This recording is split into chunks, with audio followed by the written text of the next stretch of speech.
Alors, l'eau de chaud, c'est un produit qu'on utilise qui permet de mettre en évidence la présence de dioxyde de carbone. Euh, le test dit la chose suivante. Ici, on a de l'eau de chaud, on le voit, on le verra encore mieux quand je le verserai tout à l'heure, qui est un produit incolore et qui forme ce qu'on appelle un précipité blanc. Donc il y a une réaction chimique entre l'eau de chaud et le dioxyde de carbone, donc en présence de dioxyde de carbone. Donc si l'eau de chaud reste limpide, c'est-à-dire on en déduit qu'il n'y a pas de dioxyde de carbone dans l'air qui passe dans l'eau de chaud, à l'inverse, si l'eau devient trouble, blanche, on en déduit qu'il y a une quantité, on ne sait pas laquelle quantité, ce n'est pas une valeur précise comme pour le dioxygène, il y a une certaine quantité de dioxyde de carbone dans l'eau. Oui. Alors, on va voir troublé, c'est qu'il y a une substance solide qui va apparaître dans une eau qui paraît au départ sans substance, parce qu'il va y avoir une réaction chimique entre les éléments dissous dans l'eau de chaud et le dioxyde de carbone qui est en train de passer, qui va faire les éléments dissous vont devenir à nouveau solides et apparaître sous forme d'un précipité, et une substance solide va apparaître pour faire apparaître finalement la substance qui n'est pas visible parce qu'elle est dissoute dans l'eau de chaud. Donc il va y avoir une réaction chimique entre le dioxyde de carbone et les éléments dissous qui vont faire créer une substance solide qui va faire troubler l'eau de chaud. Donc dans cette expérience, on aura une manipulation, où on va expirer de l'air. Alors si je regarde le tube ici, inspirer de l'air ou expirer de l'air, si j'inspire de l'air ici, on a un grand tuyau qui va dans l'eau de chaud, ça fait l'effet paille, là je bois de l'eau de chaud.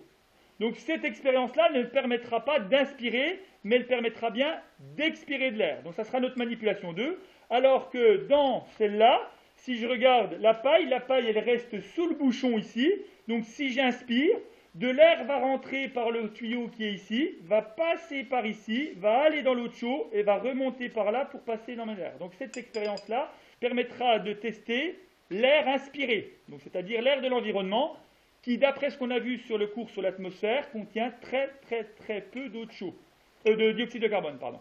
Il contient 0,03 de dioxyde de carbone, donc normalement, ça ne devrait pas troubler l'eau de chaud.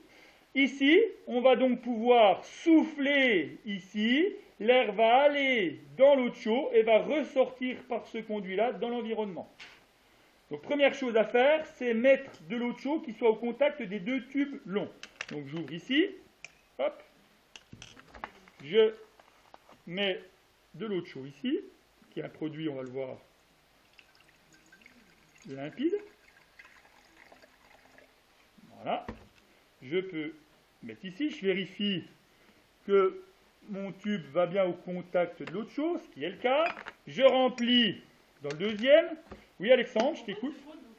C'est un produit fait à partir de chaux. La chaux, c'est du calcaire qui est cuit à très haute température.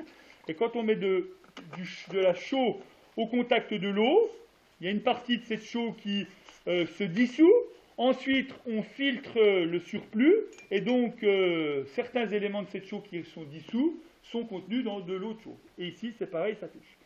Donc, je vais faire 10, dans celui-là, je vais pouvoir faire 10 inspirations. Puis, dans un deuxième temps, je ferai dans ce tube ici 10 expirations pour qu'on compare la présence ou pas de dioxyde de carbone dans l'air inspiré et dans l'air expiré. Donc ici, ça sera pour l'air inspiré et ici, ça sera pour l'air expiré. Donc je commence, alors j'enlève mon masque juste le temps d'expérience. Je commence ici par faire 10 inspirations. Donc l'air va rentrer par ici, va passer dans l'eau de chaud et il va rentrer dans ma bouche. 1, 2, 3, 4, 5, 6, 7, 8, 9, 10. On obtient les résultats suivants. Je vais faire la même chose ici, sauf que cette fois-ci, je vais expirer 10 fois. 1, 2, 3, 4, 5,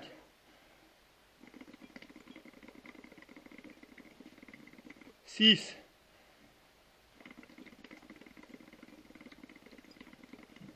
7,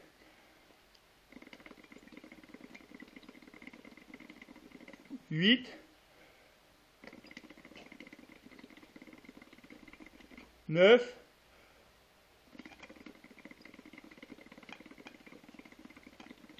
et 10. Voilà. Donc, on voit assez nettement que dans la manipulation 1 ici, avec l'air inspiré, la quantité de dioxygène, la quantité de dioxyde de carbone est très faible, puisque l'eau de chaud reste limpide, alors que dans la manipulation 2, cette fois-ci pour l'air expiré, l'eau de chaud est devenue blanche, trouble, ce qui nous prouve qu'il y a une quantité de dioxyde de carbone importante. Là encore, l'air inspiré passe dans le corps et l'air expiré provient du corps. En comparant les deux, c'est le but de notre exercice, comme on l'a fait tout à l'heure, on va pouvoir comparer ces résultats, les décrire dans un premier temps, puis les interpréter, puis conclure. On pourra prendre nos deux conclusions et essayer de comprendre ce qui s'est passé. D'accord? Nos deux conclusions de nos deux expériences. Donc là, il va falloir dans un premier temps remplir le document que vous avez, qui est un document globalement vierge, hein, il n'y a pas tout qui est inscrit dessus, on va, quoique j'ai peut-être rempli parce que j'ai fait petit, et puis on va surtout travailler sur la description, l'interprétation et la conclusion. Est-ce que vous avez des questions avant que je coupe la vidéo? Tout le monde a compris l'expérience? Voilà, ça a fonctionné correctement, donc là, ça marche bien.